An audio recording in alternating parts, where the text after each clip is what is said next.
আমার স্বামী রোজ শহর থেকে বাড়ি আসার সময় আমার জন্য পান নিয়ে আসত, আর আমি সেটা খুব ভালোবেসে খেয়ে নিতাম। কিন্তু কেন জানি না, তারপর আমি অজ্ঞান হয়ে যেতাম। সকালে যখন জ্ঞান ফিরত তখন আমার সারা কাপড় ভিজে থাকত। একদিন আমি ওর নিয়ে আসা পানটা ফেলে দিই আর অজ্ঞান হয়ে যাবার ভান করে শুয়ে থাকি। তারপর আমার স্বামী আমার সাথে যা করে সেটা শুনলে আপনার গায়ের লোম খাড়া হয়ে যাবে। কারণ বিয়ের প্রথম রাত আমি হলুদ রঙের পোশাক পরে স্বামীর ঘরে যাই, যাতে আমার স্বামী আমার দিক থেকে চোখ ফেরাতে না পারে। আমি একটা গ্রামের মেয়ে, এই পোশাকটা আমাকে আমার এক বন্ধু দিয়েছে যার শহরে বিয়ে হয়েছে। সে আমায় স্বামীকে হাতে রাখার অনেক রকম কৌশল বলেছে। আমার স্বামী নীল ঘরে ঢুকে আমার পোশাক দেখে থমকে দাঁড়ায়। ও তো আমাকে গ্রামের একটা সাধারণ মেয়ে ভাবে। নীলের সামনে পোশাক পরে থাকতে আমার খুব লজ্জা লাগছিল। কিন্তু এখন ও আমার স্বামী, আর আমাকে ওর মন জয় করতেই হবে। আমার বিয়ে নিয়ে অনেক স্বপ্ন ছিল, আর আজকের রাতটার জন্য আমি বহুদিন ধরে অপেক্ষা করেছিলাম। যখন ঘনিষ্ঠ হবার সময় এগিয়ে আসছিল, আমার বুক ধরফর করতে লাগল। নীল আমার কাছে আসে আর আমার হাতটা ধরে বলে, তোমাকে খুব সুন্দর দেখতে লাগছে। কি ওর এই একটা কথা আমার জীবনটা আরও রঙিন করে দেয়। নীল তার পকেটের ভেতর হাত দেয়। আমি ভাবলাম ও হয়তো আমাকে বিয়ের প্রথম রাতে কোনো উপহার দেবে।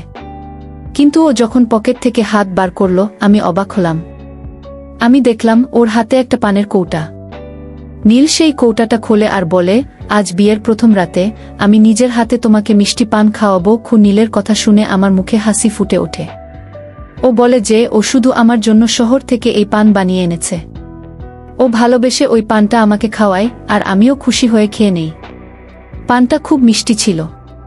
নীল আমার চোখে চোখ রেখে ভালোবাসার কথা বলতে থাকে, আর আমি নিজেও জানি না আমি কখন ঘুমিয়ে পড়ি। কিছুক্ষণ পর আমি জ্ঞান হারিয়ে ফেলি।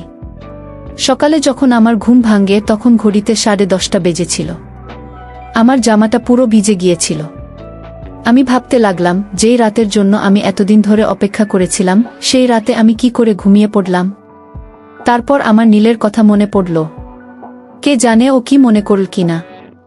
আমার জামাটা ভিজল কি করে? নীল ঘরে ছিল না। আমি চটপট জামা কাপড় ছেড়ে স্নান করে তৈরি হয়ে নিলাম। আমি যখন চুল আঁচড়াচ্ছিলাম তখন নীল ঘরে ঢোকে। তার মেজাজ খুব খারাপ ছিল। সে কোনো কথা বলল না। আমি যখন ওর সাথে কথা বলার চেষ্টা করি, ও খুব রেগে যায়। এটা আমার অসুস্থ লাগে। আমি ঠিক করলাম আমি যেইভাবেই হোক ওর রাগ ভাঙাবো। ও ঘর থেকে চলে যাবার পর আমার মাসি, যে এখন আমার শাশুড়ি, তিনি আমার ঘরে আসেন। আমার চোখে জল দেখে উনি জিজ্ঞেস করেন, কি হয়েছে বৌমা? আমি বললাম যে আমি নীলকে রাগিয়ে দিয়েছি। মা বলে, আমি এখনই ওর সাথে কথা বলছি। কিন্তু আমি মাসির হাত ধরে তাকে অনুরোধ করি সে যেন নীলকে কিছু না বলে, না হলে ও আরও রেগে যাবে। আমার কথা শুনে মাসি চুপ করে যায় আর বলে, ছোট ছোট ব্যাপারে অভিমান করো না। কয়েকটা দিন নীলের সাথে থাকলে তুমি ওর স্বভাবটা খুব ভালো করে বুঝতে পারবে গি। আমি মাসির কথা শুনে মনে জোর পাই। মা বাবার আদরের মেয়ে হবার সাথে সাথে আমি মাসিরও খুব আদরের। আমার ছোটবেলা থেকে ইচ্ছে ছিল আমার বিয়ে যেন মাসির ছেলে নীলের সাথেই হয়। আমার যখন 4.5 বছর বয়স হয় তখন মাসি আমার সাথে দেখা করতে আসে আর আমাকে মিষ্টি মুখ করায়। আমি খুব খুশি ছিলাম, কারণ মাসি আমাকে খুব ভালোবাসত। তাই মা বাবাও এই বিয়েতে আপত্তি করেনি। নীল শহরে একটা ভালো চাকরি করে। সে সকালবেলা কাজে বেরিয়ে যেত আর রাতে বাড়ি ফেরে।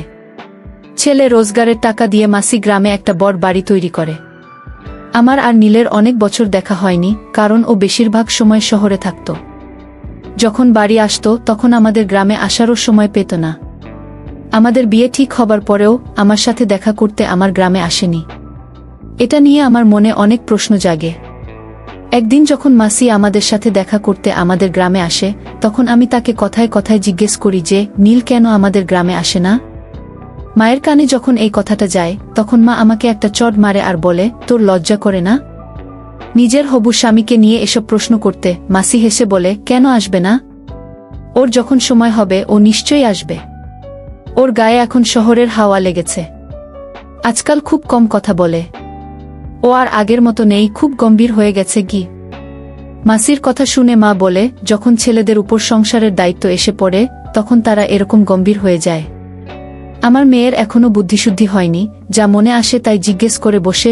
মা রেগে আমার দিকে তাকায় আর আমি ওখান থেকে উঠে নিজের ঘরে চলে আসি। মাসি চলে যাওয়ার পর মা আমাকে অনেক কথা শোনায়। মা কত কি না বলল, কিন্তু আমার কোনো কথাই কানে এলো না, কারণ আমি তখন নিজের খেয়ালে মগ্ন ছিলাম। আমি এই ভেবে খুশি ছিলাম যে আমার হবু স্বামী একজন শহরের লোক। শহরে গিয়ে থাকা আমার অনেক দিনের ইচ্ছে। মাসি বিয়ের জোগাড় যন্ত্র করার জন্য 1 মাসের মতো সময় চেয়ে নেয়, আর এই 1 মাস আমি শুধু স্বপ্ন দেখতে থাকি। তখন কি আর আমি জানতাম যে একদিন আমার সব স্বপ্ন ভেঙে চুরমার হয়ে যাবে। নীলের সাথে আমার বিয়ে সব রীতিনীতি মেনে খুব ধুমধাম করে হয়। বিয়ের পর আমি মায়ের থেকে বিদায় নিয়ে নীলের সাথে মাসির গ্রামে চলে আসি। মাসি আমাকে পেয়ে খুব খুশি ছিল, কিন্তু বিয়ের প্রথম রাতে ঘুমিয়ে পড়ার জন্য নীল আমার উপর খুব রেগে গিয়েছিল।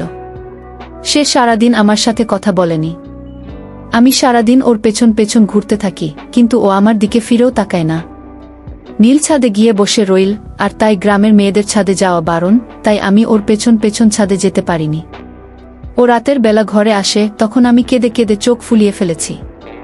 ও আমার পাশে এসে বসে আর বলে, আমাকে ক্ষমা করে দাও। আমার খুব মাথা গরম হয়ে গেছিল। কাল আমি তোমার কাছে বসেছিলাম, আর তুমি এমন করে ঘুমালে যে তোমাকে আমি কতবার ডাকলাম, কিন্তু তুমি উঠলে না। তাই আমি রেগে গেছিলাম। আমি জানতাম যে দোষটা আমারই। তাই আমি নীলের কাছে ক্ষমা চেয়ে নিলাম আর ওকে কথা দিলাম, এরপর থেকে এমনটা আর কোনোদিন হবে না। ও খুশি হয়ে আমার লম্বা চুলের প্রশংসা করতে লাগে। আমি ভাবি, নীল সারাদিন এত রেগেছিল, আর এখন হঠাৎ ওর আচরণ এমন বদলে গেল কি করে। ও আজ আবার মিষ্টি পান বের করে আমাকে খাওয়ায় আর বলে, পান খেলে তোমার ঠোঁটটা লাল হয়ে যায়। তোমার সুন্দর ঠোঁটটা আরও সুন্দর হয়ে ওঠে। কি এমন মিষ্টি করে ও কথাটা বলে যে আমি লজ্জায় লাল হয়ে যাই।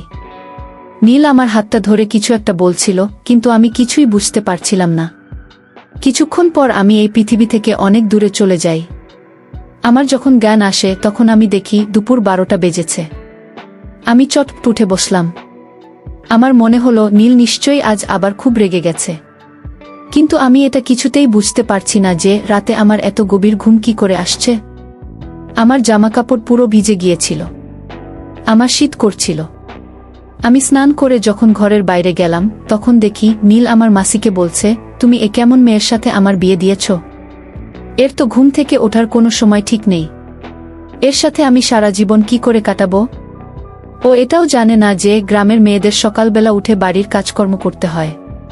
তুমি 7 সকালে উঠে বাড়ির সব কাজ করছো, আর উনি মহারানীর মতন ঘুমাচ্ছেন। এরকম চলতে থাকলে আমি আর বেশি দিন তোমার ভাইয়ের মেয়েকে এই বাড়িতে রাখব না। এসব কথা শুনে আমি একটু ঘাবড়ে যাই। আমি ভাবিনি যে আমার স্বামী এতটা কঠিন হতে পারে। আমার আর দাঁড়িয়ে এর পরের কথাগুলো শোনার মতন সাহস হলো না। আমি রান্নাঘরে চলে গেলাম। মাসি সত্যি সকাল থেকে উঠে অনেক কাজ করেছে। রান্নাঘরটা পুরো পরিষ্কার ছিল, আর দুপুরের খাবারটাও বানানো হয়ে গিয়েছিল। আমি নীলের সাথে সাথে মাসির চোখেও খারাপ হয়ে যাচ্ছি। আমার নিজের উপর খুব রাগ হয়। কে জানে আমার কি হয়েছে। আমি সারা ঘর ঘুরে দেখি বাড়ির সব কাজ সারা হয়ে গেছে। তাই হয়তো নীল আজ একটু বেশি রেগে গেছে। নীল ছাদে চলে যায়, কারণ সে জানতো আমি তার পেছন পেছন ছাদে যেতে পারবো না। আমি সারাদিন খুব কান্নাকাটি করি। যেই সুখের জন্য আমি 1 বছর ধরে অপেক্ষা করেছি, আজ আমি সেটা পেয়েছি, কিন্তু নিজের দোষে সেটাকে হারাচ্ছি। না, আমি নীলের কাছাকাছি আসতে পেরেছি না, ওর মন জয় করতে পেরেছি। আজ ওর কথা শুনে আমি ভালো করেই বুঝতে পেরেছি যে আমি আর কোনো ভুল করলে ও আমাকে বাড়ি থেকে বের করে দেবে। গ্রাম থেকে বারবার আমার মায়ের ফোন আসছিল। মা বলছিল 6-7 মাসের জন্য আমার বাপের বাড়িতে গিয়ে থাকতে। বিয়ের নিয়ম অনুযায়ী বিয়ের পর মেয়েদের 7 দিনের জন্য তাদের বাপের বাড়ি গিয়ে থাকতে হয়। কিন্তু আমি যেতে চাইছিলাম না, কারণ নীল আমার উপর এমনিতেই রেগেছিল। তার উপর যদি আমি বাপের বাড়ি চলে যাই, তাহলে ও হয়তো আর কোনোদিন আমার সাথে কথা বলবে না। রাতের বেলা নীল ঘরে আসে। আমিও অবাক হয়ে গেলাম এই দেখে যে ও হঠাৎ এত ভালো কি করে হয়ে গেল।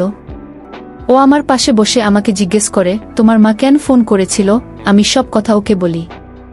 ও বলে, ভালো কথা, তুমি চলে যাও, না হলে তোমার মা বলবে আমি তোমাকে যেতে দিচ্ছি না। কাল থেকে আমার অফিস শুরু হয়ে যাবে। আমি ভোরবেলা বেরিয়ে যাব আর রাতে বাড়ি ফিরব।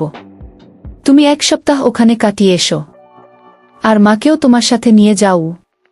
আমার নীলের থেকে দূরে থাকতে ইচ্ছে করছিল না, কিন্তু আমার সাহস হচ্ছিল না ওকে না বলার। তাই আমি রাজি হয়ে গেলাম। ও আবার মিষ্টি পান বের করে আমার মুখে ঢুকিয়ে দেয়া আর বলে, তুমি এটা আস্তে আস্তে খাও, কোনো তাড়া নেই। এটা শহর থেকে আনা খুব ভালো পান। এটা খেলে তোমার ঠোঁটটা লাল হয়ে যাবে আর তোমাকে খুব সুন্দর দেখাবে। নীলের এরকম পরিবর্তন আমাকে অবাক করে দেয়। ও বাইরে যতটা কঠিন, ভেতরে ততটাই নরম। ও ভালোবাসতে জানে। আর ওর রাগ হওয়াটাই স্বাভাবিক, আমার ভুলের জন্যই ও রেগে যায়। নীল বলে, আমি মাকে বলে এসেছি যে তুমি কাল তোমার গ্রামে যাবে। ততক্ষণ তুমি আমার জন্য অপেক্ষা করো। নীলের কথা শুনে আমি মুচকি হাসলাম। মনে মনে ঠিক করলাম, আজ আমি কিছুতেই ঘুমাবো না। এখানে বসে ওর জন্য অপেক্ষা করব। মায়ের কাছে যাওয়ার আগে আমি আমাদের মধ্যে সব দূরত্ব মিটিয়ে নিতে চাই। আমি তাড়াতাড়ি আমার নাইটিটা পরে নিলাম। আয়নাতে আমার ছবি দেখে আমি অবাক হলাম। ও ঠিক বলেছিল, আমার ঠোঁটটা পুরো লাল হয়ে গেছে। আমি বিছানায় বসে নীলের জন্য অপেক্ষা করতে লাগলাম। কিন্তু নীলের ফিরে আসার আগেই আমি ঘুমিয়ে পড়লাম। সকাল 1:00টায় যখন আমি চোখ খুললাম, তখন নীল কাজে বেরিয়ে গেছে। ও অনেক ভোরবেলা বেরিয়ে যেত, কারণ শহরে পৌঁছতে 2 ঘন্টা সময় লাগত। আমার খুব কান্না পাচ্ছিল। আমার বিয়ের 1 সপ্তাহ হয়ে গেল, কিন্তু এখনো আমি নীলের সাথে কোনো সম্পর্ক তৈরি করতে পারিনি। ওর রাগ হওয়াটাই স্বাভাবিক। আমি বুঝতে পারছি না, আমার জামাকাপড় এত ভিজে গেল কি করে। আমি যখন ঘর থেকে বেরিয়ে এলাম, তখন দেখলাম মাসি গ্রামে যাওয়ার জন্য তৈরি হয়ে বসে আছে। মাসি আমাকে দেখে বলে, নীল তো বেরিয়ে গেছে, এখন আমাদেরকে গ্রামের জন্য রওনা দিতে হবে। আমি মাসির সাথে গ্রামে রওনা দিলাম। কিন্তু আমার মনটা নীলের সাথে শহরে চলে গিয়েছিল। আবার আমার ওর সাথে 7 দিন পর দেখা হবে। আমার বাড়ির লোকেরা আমাকে দেখে খুব খুশি হয়। সবথেকে বেশি খুশি হয় আমার ছোট বোন। সারা গ্রাম জেনে গিয়েছিল যে আমি বাড়িতে এসেছি। তাই গ্রামের মহিলারা একজোট হয়ে আমাকে দেখতে আসে। আমাদের এক প্রতিবেশী মেয়ে রিয়ার বিয়ে ছিল। সে আমার খুব ভালো বন্ধু ছিল।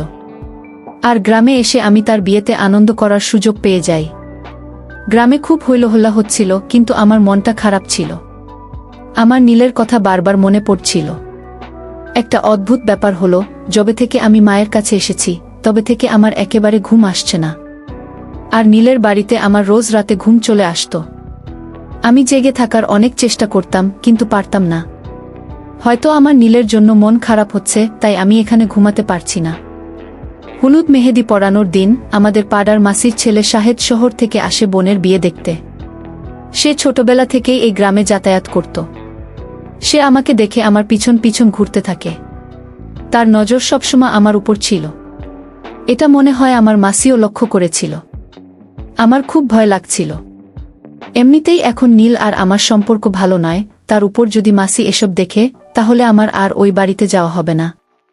তাই আমি বিয়ের বাড়ি ছেড়ে নিজের বাড়িতে ফিরে আসছিলাম। কিন্তু শাহেদ আমার পিছু নিয়ে আর রাস্তায় আমাকে থামিয়ে বলে সে আমাকে ভালোবাসে। আমি যদি চাই, তাহলে সে আমার বাড়িতে বিয়ের প্রস্তাব পাঠাবে। আমি রেগে গিয়ে তাকে বলি, আমার বিয়ে হয়ে গেছে। এরপর থেকে যেন সে এরকম কথা আর না বলে। আমার কথা শুনে শাহেদ বলে, শহরে আমার অনেক বড় বাড়ি আছে, গাড়ি আছে। আমি তোমাকে খুব সুখে রাখব। তুমি তোমার স্বামীকে ছেড়ে দিয়ে আমার সাথে চলো। আমি তোমাকে অনেক দিন ধরে ভালোবাসি। আমি কি আর জানতাম যে তোমার 6 বছর বয়সেই বিয়ে হয়ে যাবে। আমি তাকে বলি, সে আজ যা বলেছে আমি শুনেছি, কিন্তু এরপর যেন সে এরকম কথা মুখে না আনে। কারণ আমি আমার স্বামীকে খুব ভালোবাসি, আর তার একটা ভুলের জন্য আমার বদনাম হয়ে যেতে পারে। শাহেদ তখন ফিরে যায়। কিন্তু আমার পক্ষে রিয়ার বিয়েতে থাকা মুশকিল হয়ে পড়েছিল। শাহেদ খুব জেদ ধরেছিল, লুকিয়ে লুকিয়ে তার ফোনে আমার ফটো তুলছিল। যেমন তেমন ভাবে একটা সপ্তাহ কাটিয়ে আমি মাসির সাথে আমার শ্বশুর বাড়ি ফিরে আসি। নীল মনে হয় আজ তাড়াতাড়ি কাজ থেকে ফিরে এসেছে। আমরা দুপুরে বাড়িতে গিয়ে পৌঁছি, তখন নীল বাড়িতেই ছিল। নীলকে দেখে আমি খুব খুশি হই। আমি নিজের জিনিসপত্র রাখতে নিজের ঘরে যাই, আর নীল তার মায়ের সাথে কথা বলতে তার ঘরে চলে যায়। আমিও ভাবলাম কিছুক্ষণ মাসি আর নীলের সাথে বসে গল্প করে আসি, তারপর বাড়ির কাজকর্ম করব। তাই আমি ঘরে জিনিসপত্র রেখে মাসির ঘরের দিকে যাই। মাসির ঘরের বাইরে থেকে তার কথা শুনে আমার হাত পা ঠান্ডা হয়ে যায়। আমি ভাবতেও পারিনি যে আমার ঘর ভাঙার লোক আর কেউ নয়, আমার নিজের মাসি। মাসি নীলকে বলছিল, আমি তোকে বলে গেছিলাম যে আমি ফিরে আসার আগে ডিভোর্সের কাগজপত্র তৈরি করে রাখতে, কিন্তু তোর কোনো খেয়াল নেই। বন্ধুরা, ভিডিওর মাঝখানে একটা কথা বলতে চাই। আমি তোমাদের সর্বদা হাসি খুশি রাখার জন্য খুব কষ্ট করে ভিডিও বানাই। তাই তোমাদের কাছে অনুরোধ থাকবে, অবশ্যই ভিডিওটি দেখে একটি লাইক করবেন এবং SM এজিকে চ্যানেলটি সাবস্ক্রাইব করে পাশে থাকবেন। তো আমি নিজের চোখে দেখেছি তোর বউ কত ভুল কাজ করে, কিন্তু তুই দেখেও না দেখার ভান করিস। নীল বলে, মা, আমার পক্ষে ওকে ছেড়ে দেওয়া সম্ভব নয়। ও আমার স্ত্রী, আর আমি ওকে অনেক ভালোবাসি। ও হাজারটা ভুল করলেও আমি ওকে আমার জীবন থেকে মুছে ফেলতে পারবো না। নীল আমাকে ভালোবাসার কথা বলতে থাকে, আর মাসি আমার নিন্দা করতে ব্যস্ত হয়ে পড়ে। আমি বুঝতে পারছিলাম না এসব কি হচ্ছে। মাসি আমাকে কত ভালোবেসে এই বাড়ির বউ করে এনেছে, সে কেন আমার ডিভোর্স করাতে চাইবে? আর নীল, যাকে আমার খুব কঠিন মনে হয়েছিল, সে বলছে সে আমাকে ভালোবাসে আর আমার হয়ে তার মায়ের সাথে ঝগড়া করছে। আমার মনটা খুব অস্থির হয়ে ওঠে। রাতে যখন নীল আমার ঘরে আসে তখন আমার পান খেতে একদম ইচ্ছে করছিল না। আমি পানটা ওর হাত থেকে নিয়ে নিলাম। যখন মাসি ওকে কিছু কাজের জন্য ডাকে তখন ও ঘরের বাইরে বেরিয়ে যায়। আমি পানটা একটা কোণায় লুকিয়ে ফেলি। আমার তখনও ঘুম পায়নি, তাই আমি চুপ করে চোখ বন্ধ করে শুয়ে পড়ি। যখন নীল ঘরে আসে তখন আমি যা দেখলাম তা আমার কাছে অবিশ্বাস্য। নীল একটা পুরো কলসির জল আমার গায়ে ঢেলে দেয়, কিন্তু আমি চোখ খুললাম না। আজ আমি পুরো ব্যাপারটা বুঝতে চাই।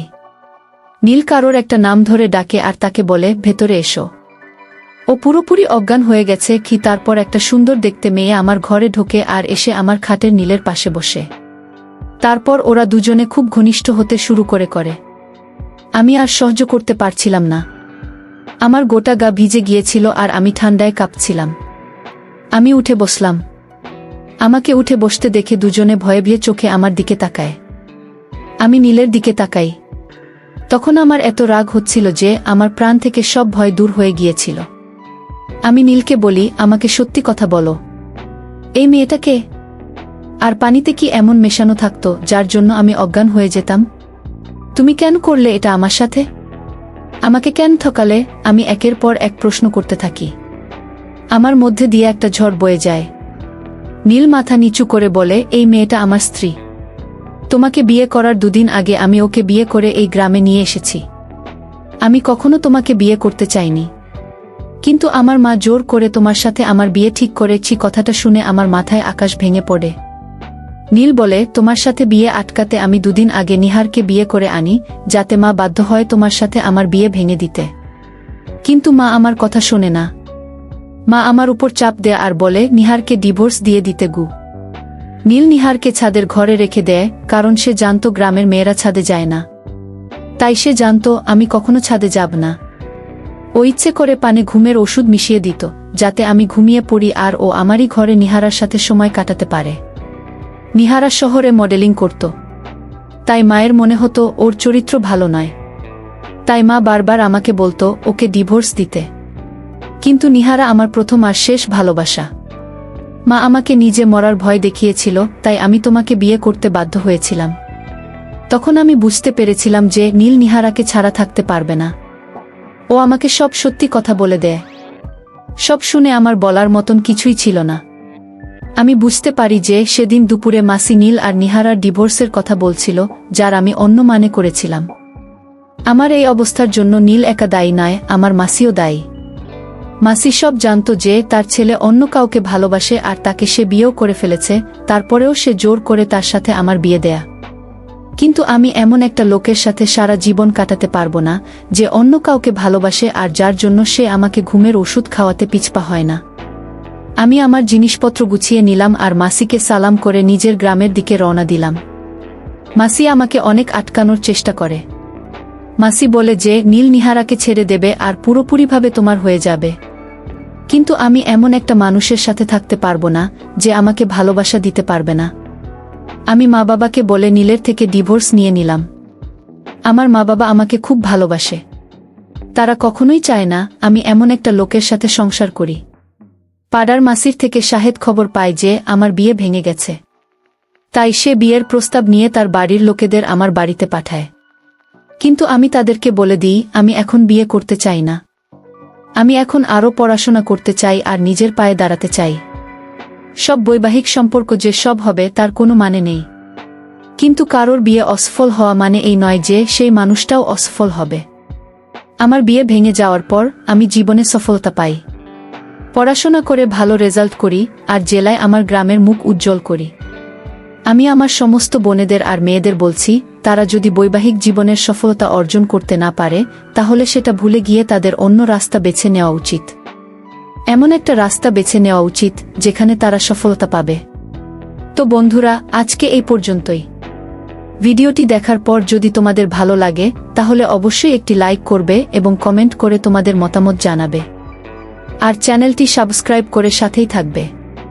ধন্যবাদ।